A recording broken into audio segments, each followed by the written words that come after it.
የአጋዕዝተ ዓለም ቅድስት ሥላሴ ዓመታዊ የንግስ በዓል በአዲስ አበባ ሀገረ ስብከት በጠሮ ደብረ ብርሃን ቅድስት ሥላሴ ካቴድራል በታላቅ ድምቀት ተከበረ። መምህር መዝገቡ ጌታቸው የአዳም ልጆች ዘላለማዊ የእግዚአብሔር መንግስት ይወርሱ ዘንድ የኢትዮጵያ ኦርቶዶክስ ተዋሕዶ ቤተክርስቲያን ሐዋርያዊ ተልእኳን ስትከውን አምነው ተጠምቀው የዘላለምን ሕይወት የሚሰጠውን የክርስቶስን ቅዱስ ሥጋና ደም የሚቀበሉበትን ቤተክርስቲያን ታንጻለች።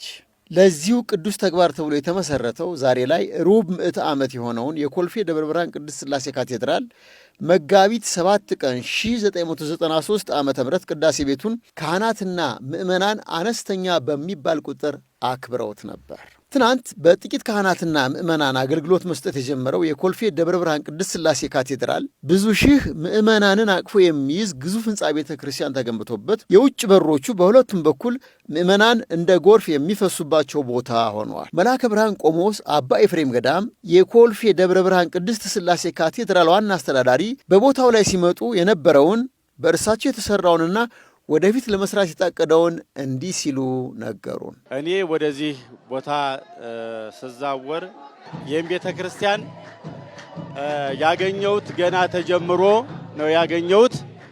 ከዚያ ጀምሮ ከ2010 ዓመት ጀምሮ እስካሁን ድረስ ያስመረኩት ምን ነኝ። አሁን ልማቱን በሂደት እያስቀጠልን ነው ያለ ነው። በላይም በታይም ያለው በሩን አስጀምረናል። ልዩ የሆነ ጽሕፈት ቤትም አሰርቻለሁ። አሁን ደግሞ ትምህርት ቤት ለመስራት ካርታውን ዲጂታል አስነስተን እየተጠባበቅን ነው ያለነው። እንደገናም ኮሚቴም ተቋቁሟል። በዚያ ነው ያለነው። ሌላው የሰንበት ትምህርት አዳራሽ ነው። የአብነት ትምህርት ቤትም ያስፈልገናል። በሁሉም እየሰራን ነው ያለነው። የኮልፌ ደብረ ብርሃን ቅድስት ሥላሴ ካቴድራል ምክትል አስተዳዳሪ ሊቀ ትጉሃን አይነኩሉ ፈንታ ካቴድራሉ በሰላምና ፍቅር በመግባባት የልማት ስራን እየሰራ መሆኑን በመናገር በቀጣይ ለጀመረው ልማት ማፋጠኛ ኦርቶዶክሳውያን የበኩላቸውን ያደርጉ ዘንድ ጥሪ አስተላልፈዋል።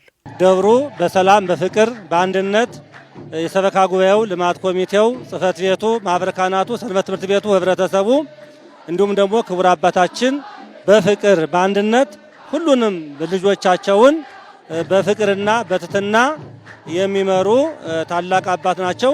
ሰበካ ጉባኤውም በእውነት አርቆ አሳቢና ይህን ቤተክርስቲያን ከሌሎቹ አድባራት ከደረሱበት ቦታ ከፍ ብሎ እንዲደርስ እየወጡ እየጣሩ ነው ያሉት። የተጀመሩ ስራዎች አሉን።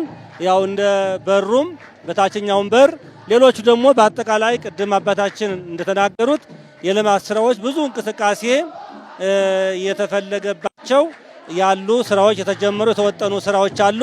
እነዚህን ደግሞ ነገም ከነገ ወዲያም ከማኅበረ ካህናቱ ከጽሕፈት ቤቱ ከክብር አባታችን ጋር ሆነን ሰበካ ጉባኤውና ልማት ኮሚቴው በአጠቃላይ በመልካም ስራ ጅምር ነው ያለነው።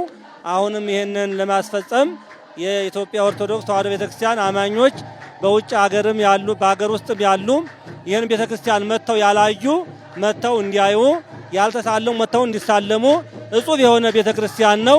በእውነት እዚህ ቦታ ላይ ትላልቅ ከሥላሴ ጀምሮ እንግዲህ ሥላሴ፣ ቅዱስ ሚካኤል፣ ሰማዕቷ ቅድስት አርሴማ፣ እናታችን ባታ ለማርያም፣ መጥምቀ መለኮት ቅዱስ ዮሐንስ፣ ቅዱስ ቂርቆስ፣ ቅዱስ ባለወልድ እነዚህ ታቦታት ያሉበት ቤተክርስቲያን ነው። እንዲሁም ንግሱም ደግሞ በዓመት ሥላሴ 3 ጊዜ እንዲሁም ደግሞ ባታ 1 ጊዜ፣ አርሴማ 1 ጊዜ፣ ዮሐንስ 1 ጊዜ ይነግሳል። አቶ አስራት አበራ የካቴድራሉ ሰበካ መንፈሳዊ ጉባኤ ምክትል ሊቀመንበር ካቴድራሉ ትምህርት ቤት ለመገንባት የፈለገበትን ምክንያት እንዲህ ሲሉ ነግረውናል። አስራት አበራ እባላለሁ። የኮልፌ ደብረ ብርሃን ቅድስት ሥላሴ ካቴድራል ምክትል ሰበካ ጉባኤ ነኝ። የትምህርት ቤቱ ለሰራ ዋናው ዓላማው ትውልድን ማነጽ ነው። ያው አሁን ያለንበትን ጊዜ ሁላችንም የምናውቀው ስለሆነ ዋናው ዓላማው ትውልድን ማነጽ ነው። ትውልድን ወደ ቤተክርስቲያኑና በእምነቱ ጠንክሮ እንዲኖር ማድረግ ነው ዋናው ዓላማችን። ደብሩ የቀራው አሁን ያው ቢሮዎች ሰርተን አጠናቀናል። የላይኛውና የታችኛው በር ትንሽ ነው። 75% አካባቢ ተጠናቋል። 25% አካባቢ ነው የሚቀረው።